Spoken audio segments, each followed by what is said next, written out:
জাতিসংঘ ইতিমধ্যে তারা বলেছে যে তারা আওয়ামী লীগের সাথে আপনার বৈঠক করবে। এখন আওয়ামী লীগের সাথে কিসের বৈঠক তারা করবে?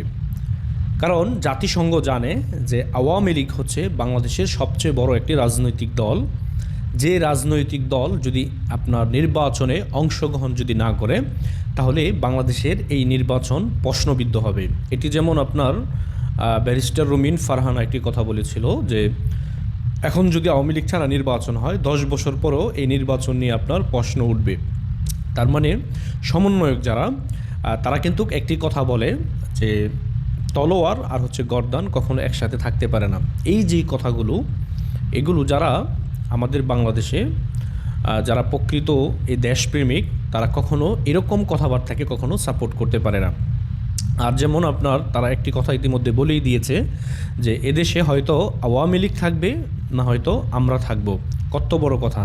তার মানে আপনি ধরে নিতে পারেন যে আওয়ামী লীগ থাকবে, তারা এদেশে আর থাকবে না, কারণ তাদের সময় একদম গুণে আসছে এবং কি তারাই এই দেশ থেকে চলে যাবে। যেমন আপনার একটি সংগঠন গিয়েছিল না যে আপনার আওয়ামী লীগের নিবন্ধন বাতিল করার জন্য, তারা কিন্তু বলেছে যে আজকে আমাদের দলের নিবন্ধনই আমরা বাতিল করে দিব।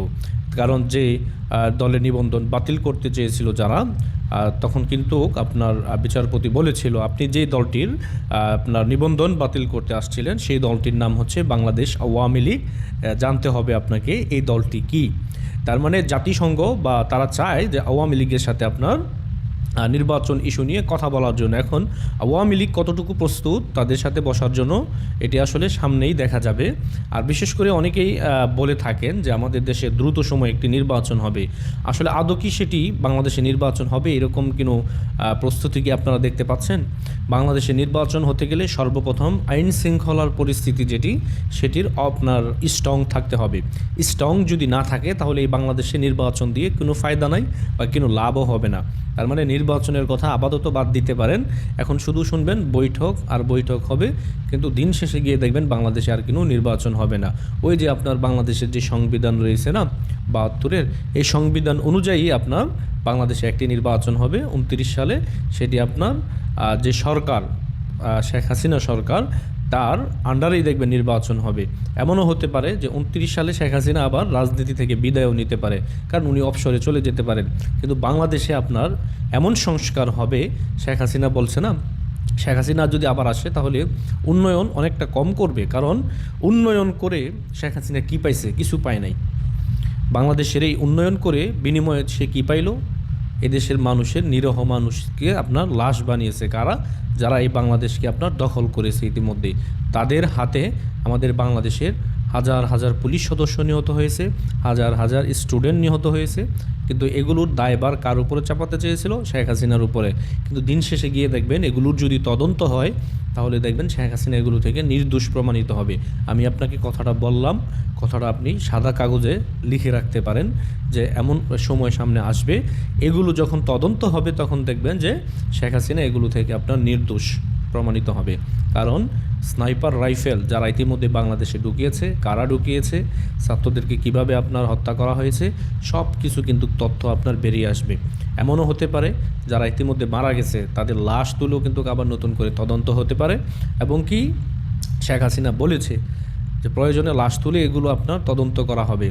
আর পুলিশ যদি আপনার গুলি করে থাকে, যারা করেছে তাদেরও কিন্তু বিচার হবে। হবে না যে এরকম না। শেখ হাসিনা কখনো সরাসরি নির্দেশ দেয়নি যে তোমরা ছাত্রদের উপরে গুলি চালাও। শুধু তাদের উপর একটাই দায়িত্ব ছিল, অনুমতি ছিল শুধু রাবার বুলেট নিক্ষেপ করার জন্য। কিন্তু এই আন্দোলনে অনেকে আপনার বিভিন্ন জায়গায় চিপাচাপা থেকে ঢুকে গুলি করে ফেলছে আপনার ছাত্রদেরকে, শুধু তারা ক্ষমতার মসনদে যাওয়ার জন্য। আজকে অনেক মানুষ সেটি জানতে পারতেছে। ইতিমধ্যে শহীদের সংখ্যা যেটি বলা হচ্ছে সেটিও কিন্তু ইতিমধ্যে কমে এসেছে।